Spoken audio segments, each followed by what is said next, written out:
Hello everyone, welcome to my channel which is Welcome to Study। मेरा नाम है लक्ष्मी और आपका स्वागत है मेरी इंग्लिश क्लासेस में। तो आज हम स्टार्ट करेंगे हमारा सेकेंड चैप्टर जो है we are not afraid to die if we can together all be together. ठीक है, ये है चैप्टर का नाम। इसको हम स्टार्ट करेंगे। मैं आपको एनिमेटेड वीडियो डालूंगी आपको ताकि अच्छा इंटरेस्ट हो सुनने में और अच्छा भी लगे। तो हम स्टार्ट करते हैं। Let's go to the screen.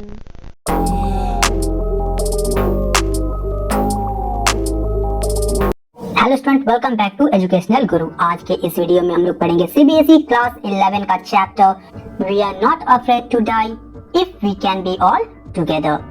शुरू करने से पहले मैं आप लोगों को इस चैप्टर के मेन कैरेक्टर्स के बारे में बता देता हूं, जिससे कि आप लोगों को इस चैप्टर को समझने में काफी आसानी होगी। तो सबसे फर्स्ट कैरेक्टर है हमारा the narrator, captain of the ship. Second है मैरी, जो वाइफ होती है नरेटर की, wife of the narrator. Third character है Jonathan, 6 year old son of the narrator, ये बेटा है नरेटर का। Susan, 7 year old daughter of the narrator, ये बेटी है नरेटर की।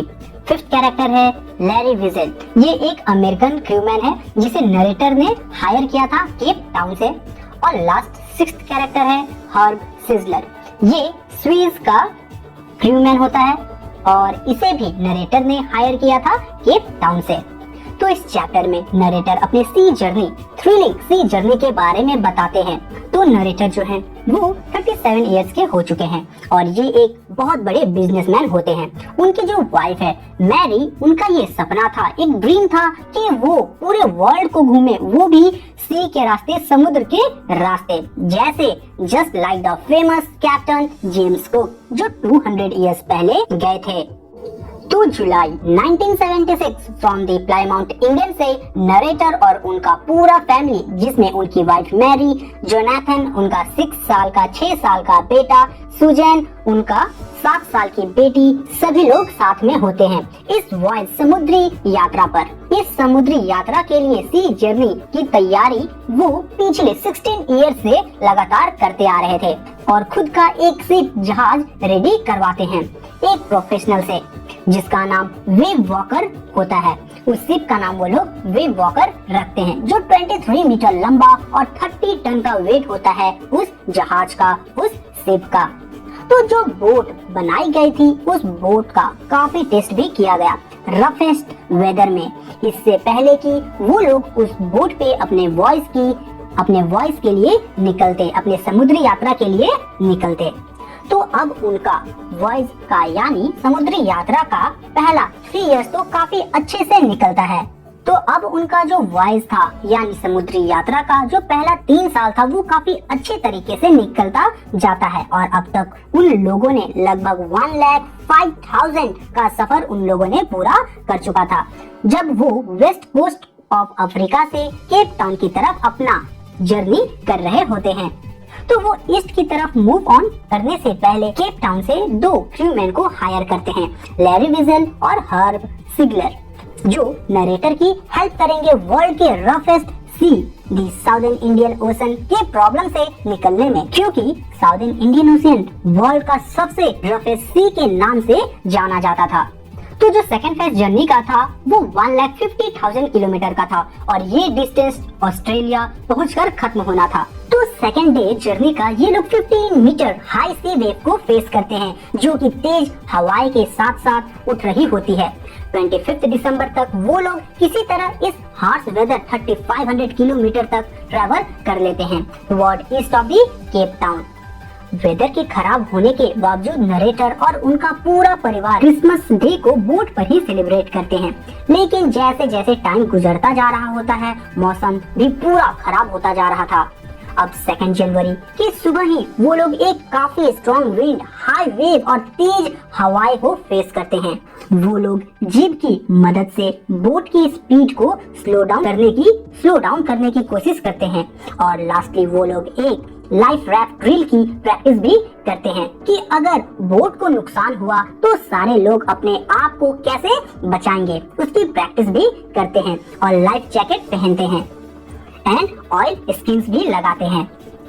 अब उसी शाम एक काफी ह्यूज वेव बोट के डेक को हिट करता है और जिसमें नरेटर बोट से बाहर गिर जाते हैं और उसी वक्त नरेटर को ये लगने लगता है कि उनकी डेथ अब नजदीक है और वो अपना होशो हवास खोने लगते हैं। बोट पलटने वाला ही होता है कि एक और बड़ी वेव बोट से टकराती है और बोट सही पोजीशन में वापस आ जाता है। नरेटर बोट के रेलिंग को पकड़कर बोट के मेन रूम में पहुंचते हैं। नरेटर को काफी चोट लगा हुआ होता है रिब्स और माउथ में, फिर भी अभी तक नरेटर होप नहीं खोते और वो खुद शिप के स्टीयरिंग को संभाल रहे होते हैं। फिर उन्हें ये रियलाइज होता है कि वेव के कारण बोट के निचले वाले हिस्से में पानी भर चुका है और अपनी वाइफ मैरी को कहते हैं कि वो व्हील स्टीयरिंग को संभाले और अपने क्रूमैन को कहते हैं कि वो पानी को बाहर निकालने में उनकी मदद करे।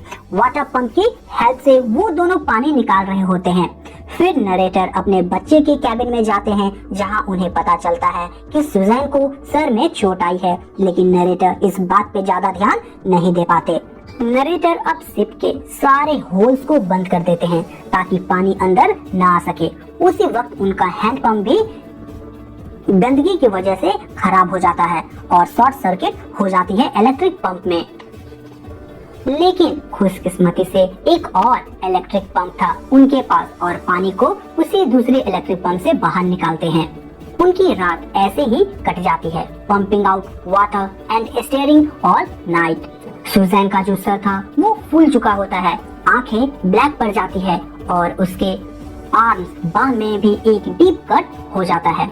जब उसके फादर यानी नरेटर को इसके बारे में पता चलता है तो वो कहते हैं कि वो उन्हें और परेशान नहीं करना चाहती थी क्योंकि वो जानती है कि वो उन्हें बचाने की कोशिश कर रहे हैं। यानी सुजैन ये बोलती है कि वो अपने पापा को यानी नरेटर को जो सुजैन को चोट लगी थी उसके बारे में वो नरेटर को नहीं बताना चाहती थी क्योंकि सुजैन ये अच्छे से जानती थी कि नरेटर उन लोगों को बचाने की कोशिश कर रहे हैं।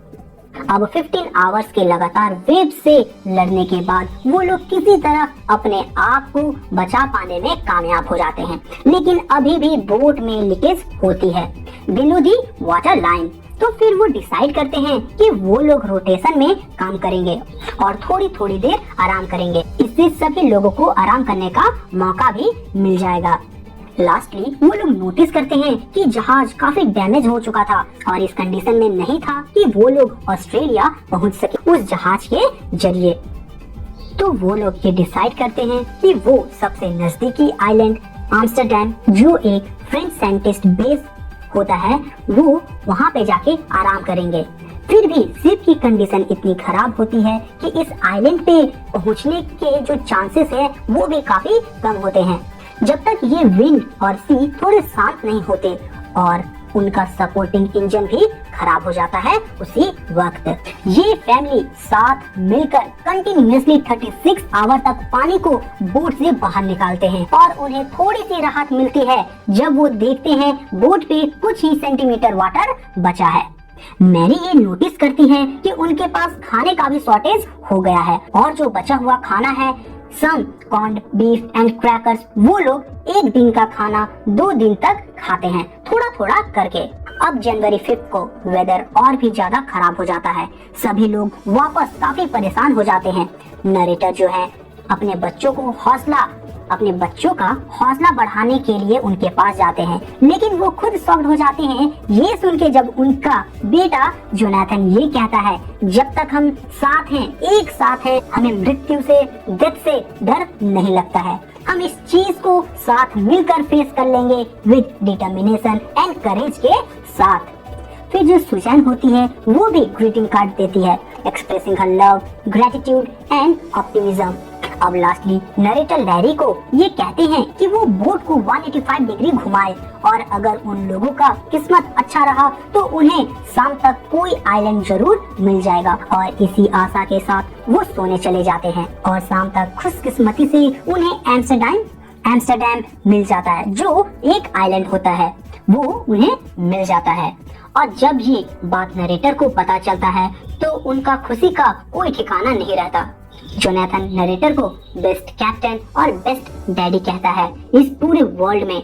फिर वो लोग शोर पे, समुद्र के शोर पे, किनारे पे आ जाते हैं और वहाँ के लोकल लोग भी उनकी मदद करते हैं आइलैंड तक पहुँचने में।